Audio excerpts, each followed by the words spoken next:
Welcome you all once again in my channel toppers forum. Toppers forum में आपका स्वागत है। आज हम लोग करंट अफेयर पढ़ेंगे 24 अप्रैल 2020 का। और ये जो करंट अफेयर पढ़ेंगे बच्चों, ये मुख्यतया यूपीपीसीएस 2020 के एग्जाम के लिए पढ़ेंगे। और ये एग्जाम की डेट आपको पता है 21 जून को होनी है, यदि हो गई तो, और यदि आगे बढ़ गई तो उसके लिए भी आप तैयार रहिएगा। और मेरा नाम है विनय त्रिपाठी।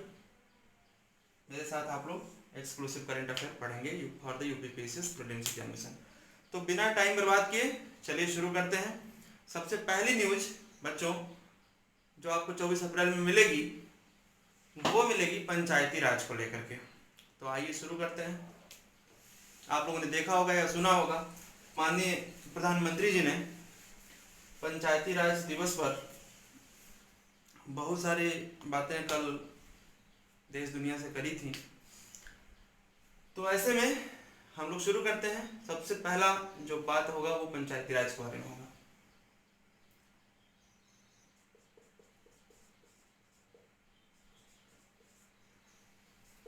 पंचायती राज दिवस, ये आपकी हेडलाइन होगी, पंचायती राज दिवस। यहां पर साथियों जो सबसे पहले समझने वाली बात है,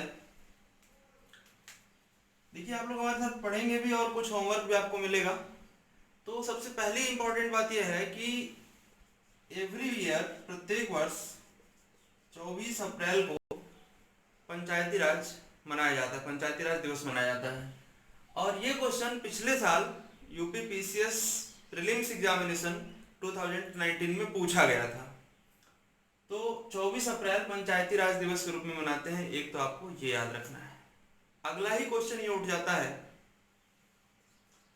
कि पंचायती राज दिवस 24 अप्रैल को ही क्यों मनाते हैं। तो इसका करेक्ट आंसर होगा कि 24 अप्रैल 1993 को जो आपका 73rd कॉन्स्टिट्यूशनल अमेंडमेंट एक्ट, संवैधानिक संशोधन अधिनियम, constitutional amendment act, 73rd constitutional amendment act जो था वो 24 अप्रैल 1993 को केम इनटू फोर्स। तो ये एक महत्वपूर्ण क्वेश्चन आपके लिए बन सकता है कि क्यों मनाते हैं। तो 73वां संविधान संशोधन जो था वो 1993 24 अप्रैल को ही लागू हुआ था। अब इसी के रेफरेंस में मैं आपको थोड़ा सा होमवर्क दे देता हूं, और होमवर्क जरूर करिएगा आप लोग पढ़ने के बाद, मतलब खुद से काम करिएगा। आपके लिए ये होमवर्क है कि आप 73rd कॉन्स्टिट्यूशनल अमेंडमेंट एक्ट के बारे में पढ़ेंगे, part 9 of the Indian constitution पढ़ेंगे, और जो आपका शेड्यूल 11 है इंडियन कॉन्स्टिट्यूशन का ये पढ़ेंगे। तो शेड्यूल 11, पार्ट 9 और 73rd कॉन्स्टिट्यूशनल अमेंडमेंट एक्ट आप पढ़ेंगे, ठीक है। और इसके साथ साथ हम लोग आगे बढ़ते हैं। तो बच्चों 24 अप्रैल को प्रत्येक वर्ष मनाया जाता है। इस वर्ष जो 2020 की हम लोग बात करें तो 24 अप्रैल 2020 को बाय पीएम ऑफ इंडिया, जो भारत के प्रधानमंत्री हैं, इन्होंने दो चीजें लॉन्च करी हैं। तो एक तो आपको याद रखना है कि ई ग्राम स्वराज मोबाइल ऐप और पोर्टल लॉन्च किया गया है, और दूसरा स्वामित्व लॉन्च किया गया है। स्वामित्व, तो एक तो ये जो पोर्टल है आपका ई ग्राम स्वराज, ये आपके गांव में जो ग्राम प्रधान के द्वारा कार्य कराए जाते हैं उनकी मॉनिटरिंग के बारे में बताएगा कि वो कि कौन सा काम कितना हुआ, उसमें कितना पैसा आया था, कितना पैसा खर्च हुआ, ये सारी जानकारी आपको मिलेगी ई ग्राम स्वराज से। जितने भी गवर्नमेंट से प्लान और योजनाएं जो आ रही हैं वो गांव में कितना स्तर, किस स्तर पर लागू हो रही हैं, वो आपको ई ग्राम स्वराज से जानकारी पूरी मिलने लगेगी। मतलब आप कह सकते हैं कि ट्रांसपेरेंसी बढ़ जाएगी ई ग्राम स्वराज के माध्यम से। और दूसरा स्वामित्व जो लॉन्च किया है, इससे ड्रोन से गांव की जो जमीनें होती हैं उनकी मैपिंग कराएंगे और उसका एक सर्टिफिकेट बनेगा कि जमीन किसकी है, और वो सर्टिफिकेट उस पर्टिकुलर पर्सन को दे दिया जाएगा। तो इस तरीके से जो गाँव में जमीनों को लेकर के कहते हैं ना कि कब्जा कर लिया तो मेरा हो गया, तो ये वाली परंपरा भी शायद समाप्त हो जाएगी यदि ये स्कीम अच्छे से लागू होती है तो। इसके आगे यदि हम लोग बात करें तो ध्यान देने वाली बात क्या है कि ये दोनों स्कीम लॉन्च की गई है 24 अप्रैल, मतलब कि पंचायती राज दिवस के मौके पर।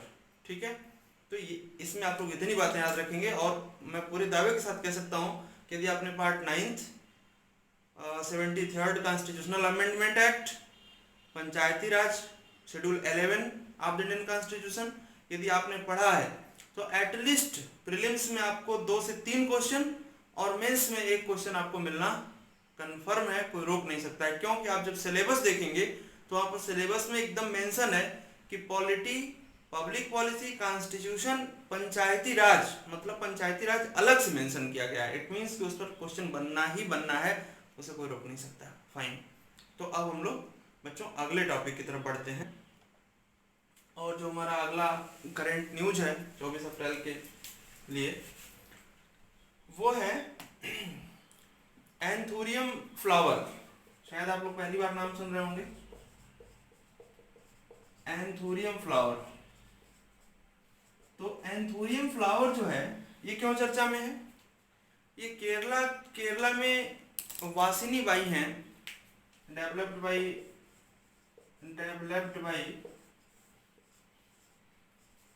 वासिनी बाई इन केरला। तो केरला में जो वासिनी बाई हैं इन्होंने इसकी लगभग 10 प्रजातियों को डेवलप किया है, और ये एंथूरियम फ्लावर को नासा ने कहा है कि ये बहुत अच्छा एक तरीके का एयर प्यूरिफायर हो सकता है, मतलब कि it will purify the air. आप जानते हैं जो इनडोर एयर पोल्यूशन है बहुत ज़्यादा होता है, जैसे घरों में हमारे बहुत सारे इनडोर पॉल्यूटेंट्स होते हैं, तो उन इनडोर पॉल्यूटेंट्स को यदि आप गमले में इस फूल को लगा देते हैं घर के अंदर तो ये हवा को साफ करेगा, और ये हवा में प्रेजेंट बहुत सारे केमिकल्स जैसे कि अमोनिया, फॉर्मेल्डिहाइड, टॉलुइन है, जाइलिन है, ऐसे जितने भी हार्मफुल केमिकल जो घरों में कहीं ना कहीं से आ रहे होते हैं, सोर्स होते हैं, जैसे हम लोग घर में बहुत सारा कम्बशन कर रहे होते हैं, केमिकल्स यूज करते हैं, या बाहर से भी यदि इंडोर पोल्यूशन कहीं से आया हुआ है, आपके घर के अंदर आया हुआ है, तो उसको ये प्यूरिफाई करेगा। तो आपको याद रखना है कि एंथूरियम फ्लावर जो है वो एक तरीके का एयर प्यूरिफायर है, क्योंकि एयर को प्यूरिफाई करने का एक बहुत बड़ा चैलेंज बना हुआ है। राइट, समझ रहे होंगे आप लोग इस बात को। तो ये हो गई एंथूरियम फ्लावर की बात। इसके बाद बच्चों अगले न्यूज की तरफ हम लोग बढ़ेंगे, ये आप लोग नोट कर लें। अगली जो हमारी न्यूज है बच्चों वो चाइना से है। आप लोग जानते हैं कि जो स्पेस प्रोग्राम है वो इंडिया का बहुत तेजी से आगे बढ़ रहा है। इंडियन स्पेस प्रोग्राम पूरी दुनिया में आप देखेंगे तो बहुत तेजी से आगे बढ़ रहा है, और पूरी दुनिया का एक स्पेस मार्केट है जिसको कवर करने में इंडिया और यूएसए की एक प्राइवेट कंपनी है स्पेस एक्स, ये दोनों बहुत तेजी से लगे हुए हैं। और ऐसे में कहीं ना कहीं चाइना तो पीछे रहने वाला है नहीं, आप लोग जानते हैं चाइना को तो हर मार्केट प्यारा है। तो ऐसे में उन्होंने अब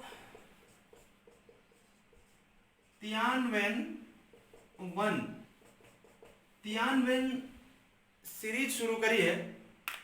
तियानवेन सीरीज इन्होंने शुरू किया, और पहला जो ये नाम दिया इन्होंने वो अपने सैटेलाइट का नाम दिया तियानवेन-1। तो अब आपसे पूछ सकते हैं सीधे सीधे कि ये तियानवेन-1 क्या है। तो जो चाइना का CNSA है, मतलब आप समझ सकते हैं कि Chinese national space administration, Chinese national space administration. तो चाइनीज नेशनल एडमिनिस्ट्रेशन जो आपका है, जिस तरीके से इंडिया में इसरो काम करती है ऐसे ही चाइना में चाइनीज नेशनल स्पेस एडमिनिस्ट्रेशन काम करती है। यूएसए में आपका नासा काम करती है, यूरोपियन स्पेस एजेंसी यूएसए काम करती है, यूरोप में कनाडा में CSA काम करती है। तो ऐसे ही चाइना के CNSA ने एक सीरीज शुरू करी है, और ये जो तियानवेन-1 है, जो तियानवेन-1 की बात आप कर रहे हैं, ये इन्होंने मार्स मिशन, मतलब मंगल के लिए एक मिशन बनाने की प्लानिंग करी है। मार्स पर एक सैटेलाइट भेजना चाहते हैं, मंगल पर एक सैटेलाइट भेजना चाहते हैं। तो अब इन्होंने कहा है कि जितने भी प्लैनेटरी मिशन ये भेजेंगे, जितने भी प्लैनेटरी मिशन भेजेंगे, मतलब आप समझ सकते हैं कि तियानवेन जो है ये इनकी सीरीज होगी किसके लिए, प्लानिटरी मिशन के लिए। तो जितने भी प्लानिटरी मिशन चाइना भेजेगा वो आपका तियानएन-1 सीरीज से होगा। और अभी ये जो पहला भेजने जा रहे हैं ये मंगल के लिए। यहाँ पर मैं आपको बताना चाहूँगा जो आपके लिए इम्पोर्टेंट हो सकता है, तो तियानएन-1 सीरीज से पूछ सकते हैं। इसके बाद जो पूछ सकते हैं ये पूछ सकते हैं कि दुनिया के कौन कौन से देशों ने अभी तक सफलतापूर्वक मंगल पर कोई अपना मिशन भेजा है। तो there is no doubt Russia ने भेजा है, यूएसए ने भेजा है और यूरोपियन स्पेस एजेंसी यूएसए ने भेजा है। इसके बाद चौथी जो बात करेंगे वो इंडिया ने भेजा है। और यहाँ पर मुझे यह बताते हुए प्राउड हो रहा है कि इंडिया दुनिया का ऐसा पहला कंट्री है जिसने पहले ही प्रयास में मंगल पर सफलतापूर्वक अपना अभियान भेजा था। आपको पता होगा जो इंडिया का मिशन था उसका नाम था मंगलयान। और इस मंगलयान को भारत ने सफलतापूर्वक लॉन्च करके मंगल के ऑर्बिट में पहुंचाया था। और ये ऑर्बिटर था और इसको हमने जिस रॉकेट से भेजा था उसका नाम था PSLV C-25। तो ये कोड नेम भी आपको रॉकेट का याद रखना है। तो ठीक है बच्चों, आगे बढ़ते हैं हम लोग। आप लोग अभी तक पंचायती राज दिवस पढ़ लिए, एंथोरियम फ्लावर पढ़ लिया आपने, तियानवेन-1 पढ़ लिया। इसके बाद हम लोग बात करते हैं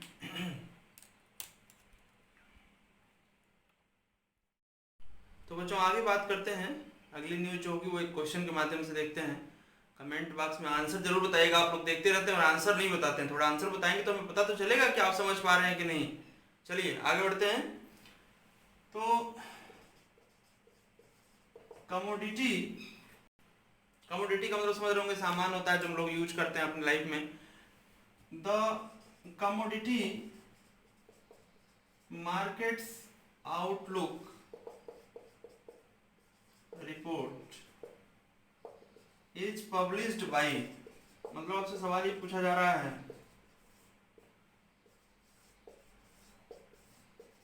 कि जो कमोडिटी मार्केट आउटलुक रिपोर्ट है इसे कौन पब्लिश करता है।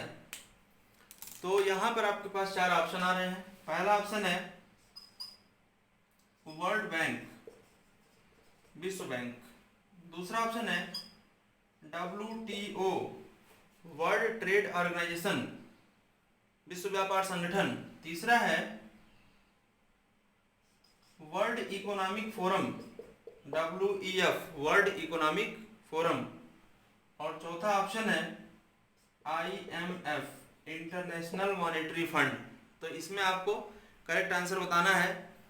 और मैं आंसर यहाँ पर सोच रहा हूँ कि ना बताऊँ आपको, आप कमेंट बॉक्स में बताएंगे तो अच्छा लगेगा।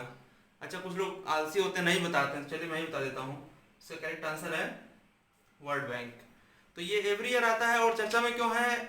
जो हमारी कमोडिटी मार्केट आउटलुक रिपोर्ट आई है 2 बार आता है, अप्रैल और अक्टूबर में। तो अभी जो अप्रैल की आई उसके हिसाब से वर्ल्ड बैंक ये बता रहा है कि दुनिया भर में जो कमोडिटीज हैं उनकी प्राइसेस ड्यू टू कोविड-19 फॉल डाउन हो सकती हैं, मतलब कि प्राइसेस कम हो सकती हैं। और आप जानते हैं किसी भी वस्तु का प्राइसेस का कम होना बहुत ज़्यादा मार्केट में बहुत अच्छा नहीं माना जाता है। एक क्रीपिंग इन्फ्लेशन मतलब रेंगती हुई महंगाई का होना बहुत आवश्यक है इकोनॉमी को चलाने के लिए। यदि आप ये सोच रहे हैं कि वस्तुओं का दाम सिर्फ कम होता रहे तो आने वाले टाइम में आपकी इकोनॉमी कोलैप्स कर जाएगी, क्योंकि जब प्रॉफिट नहीं होगा तो जो प्रोड्यूसर्स हैं वो प्रोडक्शन करने से बचेंगे। तो इसलिए ये बहुत अच्छा साइन नहीं है कि कमोडिटीज के दाम लगातार गिरते रहे। ठीक है, फाइन। इसके बाद बच्चों अगली न्यूज की तरफ बढ़ते हैं। कालेश्वरम प्रोजेक्ट चर्चा में है। आपसे सीधा सवाल आपके एग्जाम में पूछ लिया जाएगा कि ये जो कालेश्वरम प्रोजेक्ट है यह किस तरीके का प्रोजेक्ट है। तो आप पहला पॉइंट यही याद रखेंगे कि it is a multipurpose irrigation project. Multipurpose irrigation project मतलब ये बहुआयामी आप कह सकते हैं कि प्रकार का सिंचाई परियोजना है। अगला क्वेश्चन पूछ सकते हैं कि कौन से रिवर पर है। तो रिवर आपको याद रखना, नदी याद रखना है गोदावरी रिवर पर है। और आप लोग जानते होंगे कि गोदावरी को कहीं ना कहीं पवित्र नदी माना जाता है। इसका ओरिजिन कहाँ से आप लोग कमेंट बॉक्स में बताइएगा। मैं आपको एक हिंट दे देता हूँ कि नासिक में जो कुंभ लगता है वो गोदावरी नदी के किनारे ही लगता है, तो ये आप थोड़ा सा ध्यान रखेंगे। अच्छा, अकेले गोदावरी की ही बात नहीं करें, गोदावरी की एक ट्राइब्यूटरी है जिसे आप कहते हैं प्राणहिता, कई बार सवाल भी आ चुका है। तो प्राणहिता एक ट्राइब्यूटरी है गोदावरी की, इन दोनों के कन्फ्लुएंस पर आप कह सकते हैं कि ये जो डैम है वो बनाया गया है। तो तेलंगाना में, याद रखेंगे तेलंगाना में। तो one of the most important question है कि कालेश्वरम प्रोजेक्ट कहाँ पर है और कौन सी नदी पर है, इसकी ट्राइब्यूटरी कौन सी इंपॉर्टेंट ट्राइब्यूटरी है और कौन से स्टेट में, तो आंसर होगा तेलंगाना में। बच्चों अगली न्यूज की तरफ बढ़ते हैं। अगला जो हमारा इंपॉर्टेंट न्यूज है वो प्रेस काउंसिल ऑफ इंडिया के बारे में आपसे पूछा जा सकता है कुछ भी क्वेश्चन, कोई भी question press council of India के बारे में। क्यों पूछा जा सकता है प्रेस काउंसिल ऑफ इंडिया के बारे में? क्योंकि जो रिपब्लिक भारत के editor in chief Arnab Goswami पर हमला हुआ था, उस हमले का क्रिटिसिज्म, उस हमले की आलोचना किया है पीसीआई ने, जिसे आप प्रेस काउंसिल ऑफ इंडिया कह रहे हैं। तो आपसे सिर्फ इतना पूछा जा सकता है कि प्रेस काउंसिल ऑफ इंडिया किस ईयर में स्टैब्लिश हुई थी? तो ये स्टैब्लिश हुई थी, स्टैब्लिश्ड इन 1978। एक पॉइंट और यहाँ पर ध्यान रखेंगे कि इसका मेन काम क्या है कि अब यहाँ पर जो प्रेस की स्वतंत्रता है, फ्रीडम ऑफ प्रेस है, उसको प्रिजर्व करना, उसको सिक्योर करना, उसको इम्प्रूव करना, उसके स्टैंडर्ड्स को बढ़ाना। तो आपका एक होमवर्क और है कि आर्टिकल 19 पूरा पढ़ लीजिएगा आप लोग। और आज के लिए एक लास्ट न्यूज आपकी है जो अगेन बहुत महत्वपूर्ण है। पूछ सकते हैं कि अंबुबाची मेला कहाँ आयोजित होता है? तो ये आप याद रखेंगे, आपने नाम सुना होगा कि 51 शक्तिपीठ हैं, देयर आर 51 शक्तिपीठ इन इंडिया, जहाँ पर कहते हैं कि जो देवी माँ हैं उनके अलग अलग अंग गिरे थे, तो वो शक्तिपीठ हैं। जैसे आपने नाम सुना होगा, आपका विंध्याचल है, आपका कामाख्या है, ऐसे आपका ज्वाला देवी है, ऐसे बहुत सारे जो शक्तिपीठ हैं। उसी में से एक शक्तिपीठ जो कामाख्या है असम में कहते हैं कि प्रत्येक वर्ष यहाँ पर अंबुबाची मेला लगता है। और ये अंबुबाची मेला लगता है जो मेंस्ट्रुएशन साइकिल होती है उसके रेफरेंस में मेला ये लगता है, आयोजन होता है असम में। तो यहाँ पर कहते हैं कि माँ की योनि गिरी थी। आप लोग विकिपीडिया करके चेक कर सकते हैं कामाख्या मंदिर के बारे में। तो प्रत्येक वर्ष जून में यह मेला आयोजित होता है, बट इस वर्ष ये कैंसिल हो गया है ड्यू टू कोविड-19। तो ये चर्चा में है और बहुत इंपॉर्टेंट है अंबुबाची मेला। ब्रह्मपुत्रा रिवर के किनारे एक पहाड़ी है और वहीं पर ये मेला लगता है। तो अगेन आपका होमवर्क मैं आपको दे रहा हूँ कि ब्रह्मपुत्रा रिवर के बारे में ठीक से पढ़ लीजिएगा। कौन कौन से ब्रिज हैं जो ब्रह्मपुत्रा रिवर पर और उसके ट्राइब्यूटरीज लोहित वगैरह पर बने हैं पिछले 1-2 वर्षों में, 3 वर्षों में, जो कनेक्ट कर रहे हैं अरुणाचल प्रदेश को बहुत अच्छे से स्ट्रेटेजिकली। तो आज के लिए तो आप लोगों का इतना सफिशिएंट है। फॉलो करते रहिए, नोट्स जरूर बनाइएगा। और अभी तक ये मेरा विश्वास है कि जो करंट अफेयर आपको पढ़ा रहा हूँ, क्वेश्चन यदि आज की डेट से कोई भी क्वेश्चन उठाया जाएगा तो इसमें से जरूर आपको मिलेगा यूपीपीसीएस में। इसके बाहर कोई क्वेश्चन आएगा नहीं। फालतू का कोई न्यूज़ हम कवर नहीं करते हैं। आज के लिए धन्यवाद।